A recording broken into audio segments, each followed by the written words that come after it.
Hey everybody, what's going on? It's Big Fun Gaming here. Welcome back to episode number 13 of our Zero Overall Dynasty here on College Football 26.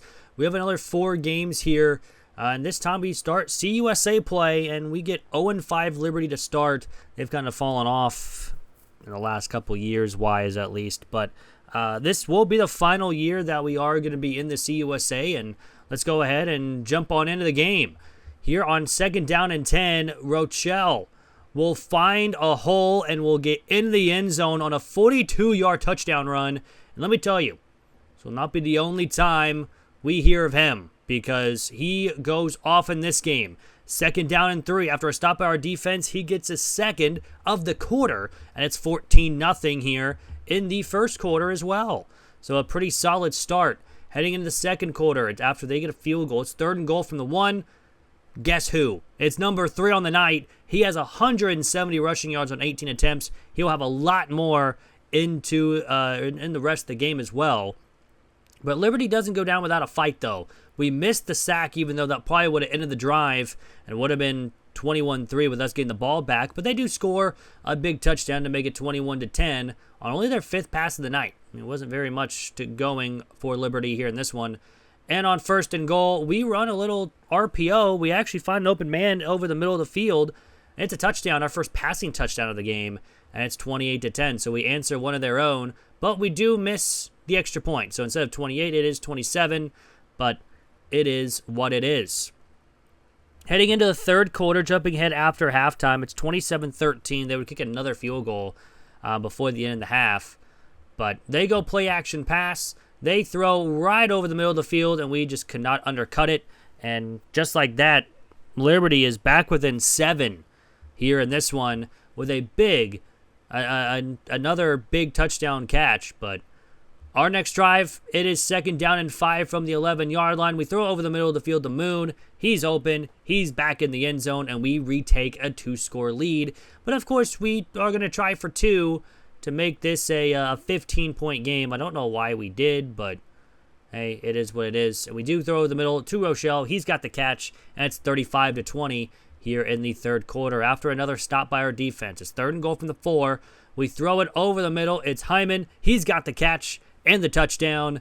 And yeah, this was a pretty dominant game for us because it's still 42-20 here in the third quarter. Another field goal by Liberty. We held him to a lot of field goals, which was nice, but Hyman on the jet touch pass will go the distance. A 41-yard touchdown catch and run. And yeah, this was, like I said, it was a pretty dominant game from us, but Liberty would try to tack on here late.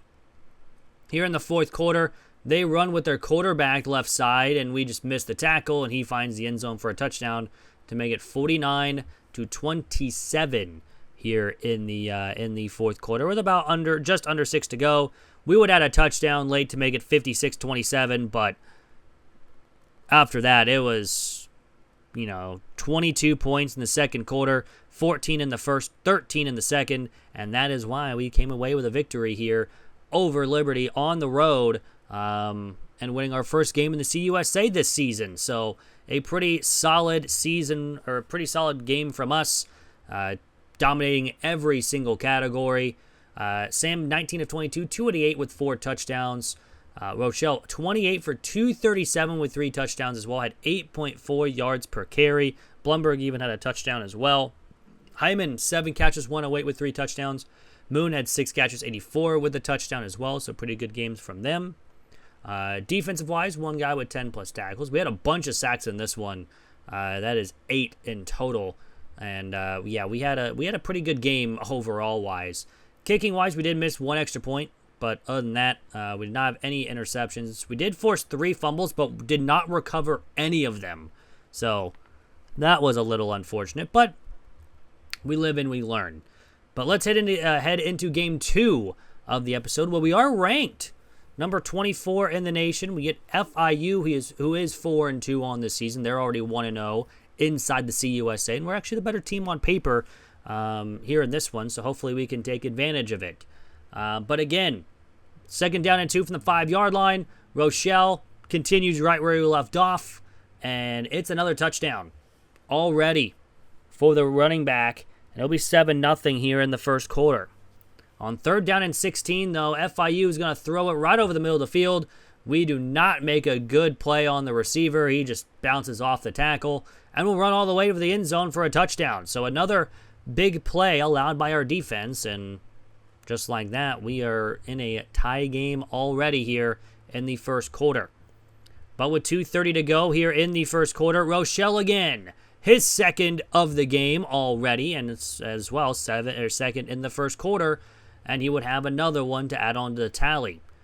But jumping ahead to the second quarter with 4 minutes after a field goal by us and nothing from them, Boykins will find the edge, and he's going to go all the way for a 55-yard touchdown, catch and run from Boykins. And we have a 3-score lead with us being up 24-7. It's still that same score here. 1st and goal from the 1 with a minute to go. We're just going to run it in. And that's another touchdown. This time it is not Rochelle. It is actually Isaiah with the touchdown on his 3rd carry of the game. However, FIU would put one up before the end of the half. Again, just poor tackles, poor trying to get to the ball carrier, but we still have a lead, at least, hopefully, going into half, as long as we don't do anything stupid. We didn't, because we're up 31-14 here in the 3rd quarter. We're just going to throw it on the RPO to Moon. He's got the catch and the touchdown. It is 38-14 here in the second half. And, yeah, we even ran clock here to start the 4th quarter because this game is well and over. And Madden is going to run up the middle for a couple yards. He does get the first down, and then they have an injury. So maybe if we can get another touchdown here, we put up 40 points here on FIU. They're 4-2. And, of course, we do find a wide-open receiver of our tight end of Kramer. He gets in the end zone for a touchdown. And just like that, it's 45-14. Madden's going to run one in again. And, yeah, we put up 50 points here on FIU. They do try to block the kick, but they hit our kicker, so we get free points. But at the end of the day, it is a 59-14 victory here over FIU. They try to throw one up here at the very end of the game here on a Hail Mary. And, of course, it does not get caught. So, yeah, but, hey, so far, 5-1 here on the season. And our only loss came against a ranked team. And that was without our starting quarterback for most of that game as well. But we shut them out in the second half, and we scored 28 of our own here in the second half. But Sam, 27 of 33, 318, 4 touchdowns to 1 interception. Rushing-wise, Rochelle had 2 touchdowns on 14 carries for 84 yards. Madden had a touchdown, and Isaiah also had touchdowns as well in this one. We had a lot of our running backs play in this one, but a lot of catches from our team. Moon only had 4 for 10 but a touchdown. Kramer 3 for 89 with 2 touchdowns. Boykins 2 for 73 with a touchdown. Here in this one. Defensive-wise, one guy with 11 tackles. We had no sacks, but we did have a pick in this one. We had 3 pass deflections, no forced fumbles, no recoveries, of course. We made every one of our kicks, and we punted once for 30 yards. But let's go ahead and jump into the 3rd game here of this one, where we're 2-0 inside the CUSA. We're 5-1 overall, and we get to face a Louisiana Tech team that we were kind of hoping to be a little bit of an easy game here, but it turns out that this one was a lot closer than what we were hoping for, because right now both teams scored field goals on their first drives of the game, and we'll have a 2nd down and inches from the 1, and we were down near the red zone the last time, especially inside the 5 when we had the ball the first time, and now we're back again. We had to kick a field goal the last time. This time we're trying to get in the end zone for 6 points. And Sam calls his own number, and he will get in there himself and take us 10-3 lead here in the first quarter. Jumping ahead now to the second quarter. Let's pretty much start the second quarter. He throws over the middle. He finds an end zone for the touchdown. And, yeah, find that open man. This guy had a great game for their quarterback. You can't blame him because he had an excellent game. I think he almost came close to winning the player of the game, but we find open receiver of Hyman on the RPO. We get in the end zone and retake our 7-point lead right back. But they would kick a field goal, so we now have a possession advantage if we can get in the end zone here. We find Hyman again. He is going to run around everybody. And he's going to get in the end zone for a 42-yard touchdown catch and run. And we're back to now an 11-point lead. Again, Louisiana Tech is going to throw right side, finds an open receiver pretty much to start the second half. And they will make it a 24-19 game here in the third quarter. And they're going to try to go for two. Canada had, again, a really solid game here for Louisiana Tech. You can't blame the loss on him because he tried his hardest to come back. But we send the blitz and we get home. So they do not get the 2-point conversion. And after that, we would get a field goal. So it's an 8-point game here from the 10-yard line here for Louisiana Tech. They're going to run right up the middle, and the Red Sea just parted up the middle. And they get in the end zone for a touchdown, and they have a chance to now tie the game here with 2:44 to go here in the third quarter. We need to stop here. If we can get one, we at least have a 2-point lead. And they decide to throw the football, and we get another sack on the 2-point conversion. So another stop, but here, jumping ahead, it's 28-27. We're actually down by 1 after both teams really get field goals after their couple after the couple drives. I guess we punted, but Sam's going to get in the end zone for a touchdown to make this now a 5-point lead, and we're going to go for 2 to try to make this back to a 7 here and to make it 35-28. And of course, they leave one of our tight ends wide open, and we get in the end zone for a 2-point conversion. Now a 7-point lead. Now Madden is going to put the game away. He finds the end zone on a long touchdown run, and we have a 2-score lead here with 4 minutes to go or I guess 3:30 to go in the game, and we would end with a 49-35 win. Sam wins the play of the game, 308 passing yards with 5 passing touchdowns. Yeah, both quarterbacks had an excellent game. We threw one up at pretty much near the end of the game with Kramer getting wide open and finding the end zone. He's been really coming along here as he stares directly into our souls right there. But it was a solid game. 22 points in the fourth quarter. We had to really fight for this one, thinking they're just going to lay down and let us win. But Sam had a good game. Rushing-wise, we did not at all. But Hyman had 2 touchdowns. Kramer had 1 catch for 75 yards with a touchdown. Defensive-wise, we had 3 guys with 10-plus tackles, a ton for a loss. We had 5 sacks on the day, but no interceptions. We had a bunch of deflections, but no forced fumbles, nothing like that. Kicking-wise, we did make every one of our kicks, 5 of 5 and 2 for 2. And punting-wise, we punted once for 24 yards. But heading into the final game here of the episode, we get Western Kentucky. And again, they're not a great team overall-wise, but hopefully we can take advantage of that and win this one, at least, and try to go 4-0 here on the episode. And we're jumping ahead here to the end of the first, where we're up 3-0 here on 4th and goal from the 3-yard line. We find our tight end who gets open in the right side, and he's got another game with another touchdown. And it's 10-3 here, jumping ahead to almost the end of the second quarter. There wasn't really anything really in this one as well. This was a hard-fought battle, defensive battle from both sides, where we would go up 17-3.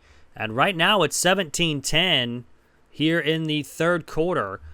It's a 1-score game, and we would find find one of our wide receivers getting open deep. It's Boykins. He gets in the end zone. It is 24-10 here in the third quarter. And, yeah, like I said, there wasn't really much to go in this one. It's 27-10 here in the third quarter with 20 seconds to go. They're going to go with play action, and they have no one open at the moment. He rolls left and then finally throws it late over our heads, and he finds the end zone for a touchdown to cut the lead down to 7. But we would make it a 10-point lead. We'd get a first down in the fourth quarter. Again, like I said, there wasn't really much in this one. This one was just a hard-fought battle that both teams really couldn't do much on offense, and the defenses really stepped up in this one. But Sam had 275 with 2 touchdowns. He was the player of the game, so congrats to him winning the player of the game here in this one. But, man, was that a tough one for us at least. But we do go 7-1 now, winning our 4 games here in this episode. But Sam, 30 of 36, 275 with 2 touchdowns here in this one. We also kind of struggled running the ball inside the red zone. We had a lot of yards per carry, but the red zone really costed us a lot. Madden only had the touchdown. We had Kramer and Boykins getting touchdowns. Kramer 5 of 27 with a touchdown, and Boykins 3 for 53 with a touchdown as well. Defensive-wise, we didn't have anyone get 10-plus tackles. We had a ton of tackles for a loss. We had a ton of sacks. We actually started out this game with 3 straight sacks. We almost got him inside for a safety, but we did miss a field goal as well, but we did not punt here in this one. But anywho, that's going to end the 4 games-wise. If you guys do want a player in this dynasty, write a comment down below, name of the player that you want to take over, and of the name that you guys would like to have your player to be. Obviously, I will show that here in just a second. The next episode, we'll have the last final 4 games of this season here of 2033, and we'll, of course, see the recruiting now. We do have 2 wide receivers, and we also have a right tackle and an edge rusher. So again, if you guys do want a player in this dynasty, write a comment down below. We'll get you added in for next season and maybe for the seasons after that as well. But that's going to do it for the video. Hope you guys did enjoy. If you guys did, hit the like button down below. It's free. Really helps out the channel. If you guys are new, hit the subscribe button. We post mostly every day, or I guess Monday through Saturday. We usually have Sundays off. But yeah, hope you guys have a great rest of your day, week, weekend, whenever you guys are watching this. And I'm out. Peace.